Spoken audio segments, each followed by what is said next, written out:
करवीर तालुक्यातील इस्पुर्ली इथं महाराष्ट्र रुग्णवाहिका 108 वाहन चालक संघटना संलग्न महाराष्ट्र राज्य कोअर कमिटीचा एकता मेळावा आयोजित करण्यात आला होता।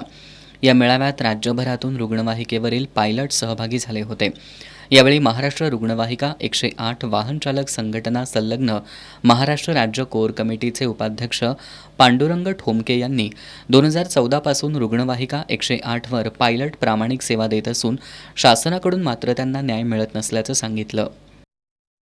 10 वर्ष सेवा दिलेली आहे आणि त्याच्यानंतर ह्या कोरोनाच्या महामारीमध्ये स्वतःचं घरदार परिवाराचा विचार न करता जी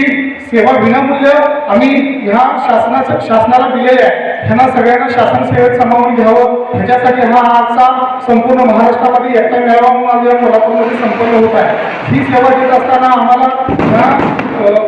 शासनाने ह्या कंपनीला जो ठेका दिलेला आहे त्या ठेकेदाराकडून आम्हाला काय भेटलं किंवा काय नाही भेटलं आम्ही याचा विचारही न करता ज्या वेळेला शासनावर संकट येतो त्यावेळेला संकटकालीन भूमिपुत्रच धावून येत असतो आणि भूमिपुत्र म्हणून आम्ही आमच्या परिवाराचा विचार न करता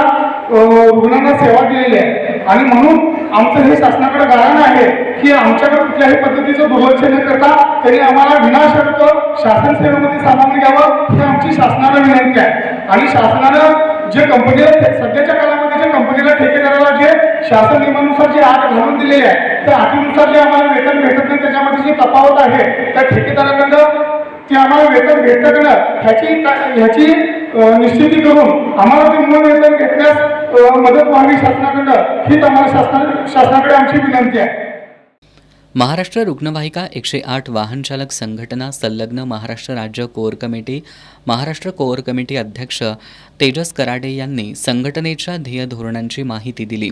यावेळी मनोज भूपी, लालबावटा बांधकाम संघटनेचे करवीर तालुकाध्यक्ष आनंदा कराडे, अमित मोरे, ज्ञानेश मोरे, दिनेश गवळी, सतीश कांबळे, संग्राम पाटील, अवधूत पाटील, संजय कांबळे, युवराज चव्हाण, सचिन लगारे, राहुल रोटे, विश्वास भोसले, अनंता आवळकर यांच्यासह राज्यातील रुग्णवाहिकेवरील पायलट चालक उपस्थित होते।